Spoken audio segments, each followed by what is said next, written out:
धूप अभी हल्की है। गांव के कच्चे रास्तों पर मिट्टी की खुशबू फैली हुई है।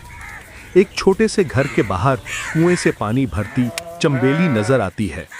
उसके कपड़े सादा हैं, हाथों पर छाले, मगर चेहरे पर एक अजब सुकून।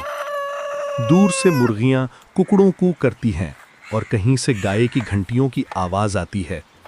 चंबेली भरा मटका सर पर रखकर घर की तरफ चलती है। अंदर से माँ की हल्की सी खांसी की आवाज आ रही है। चंबेली घर के अंदर आती है। माँ चारपाई पर लेटी है, चेहरा पीला मगर मुस्कुराहट कायम। चंबेली आहिस्ता से माँ के बाल संवारती है, पानी देती है और पूछती है, अम्मा आज कुछ बेहतर लग रहा है? माँ धीरे से कहती है, बेटी तुम हो ना, बस यही सुकून है। चंबेली चुप रहती है पर आंखों में नमी तैर रही होती है। दोपहर की तेज धूप है। चंबेली खेतों में मजदूरी कर रही है। पसीना बह रहा है, हाथ मिट्टी से भरे हैं।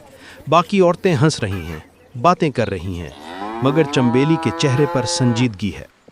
वो हर चंद मिनट बाद आसमान की तरफ देखती है, जैसे अल्लाह से कुछ मांग रही हो। अगले दिन गांव में शोर है। कोई कह रहा है डॉक्टर आया है शहर से, गरीबों का इलाज मुफ्त करता है। चंबेली के चेहरे पर पहली बार चमक आती है। वो फौरन माँ को कंबल में लपेटती है, एक लकड़ी की लाठी का सहारा लेकर कंधों पर लादती है और लंबी धूल भरी सड़क पर चल पड़ती है। गांव के किनारे एक छोटा सा खैमा लगा है। डॉक्टर सफ़ेद कोट पहने मरीज देख रहा है।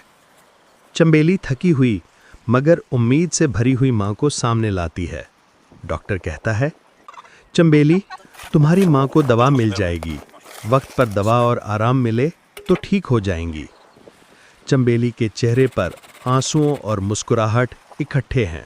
रात को माँ का हाथ चंबेली के हाथ में है। कमरे में चिराग मध्यम जल रहा है।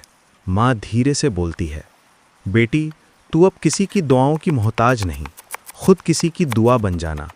फिर उसके लब हल्के से थम जाते हैं। चंबेली चंद लम्हे खामोश रहती है, फिर आहिस्ता से माँ के चेहरे पर चादर डाल देती है। सुबह का सूरज निकला। गांव वाले देखते हैं कि चंबेली के सहन में चंबेली के फूल खिले हुए हैं। हर तरफ उनकी खुशबू फैली हुई है। लोग कहते हैं, लगता है इसकी माँ की रूह भी सुकून पा गई है। चंबेली आसमान की तरफ देखकर मुस्कुराती है और इसकी आंखों से दो खामोश आंसू बह जाते हैं।